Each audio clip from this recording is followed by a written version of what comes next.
Magandang araw mga ka-maintenance! Nandito tayo ngayon sa Baguio City at isa sa mga pinakasikat na landmark dito ay ang Lion's Head sa Cannon Road.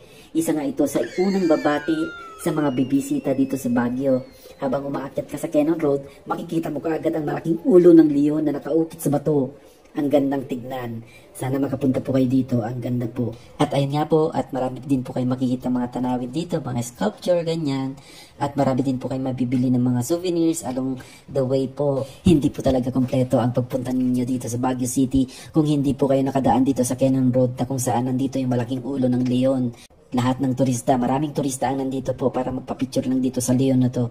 Talagang blockbuster po pagka nag-picture dito. At magandang araw mga ka-maintenance.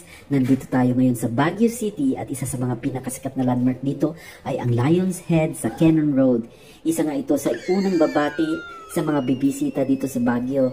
Habang umaakyat ka sa Cannon Road, makikita mo kaagad ang malaking ulo ng leon na nakaukit sa bato.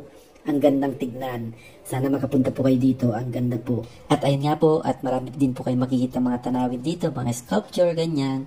At marami din po kayo mabibili ng mga souvenirs along the way po. Hindi po talaga kompleto ang pagpunta ninyo dito sa Baguio City kung hindi po kayo nakadaan dito sa Cannon Road na kung saan nandito yung malaking ulo ng leon. Lahat ng turista, maraming turista ang nandito po para magpa-picture lang dito sa leon na to. Talagang blockbuster po pagka nag-picture dito. At maganda nga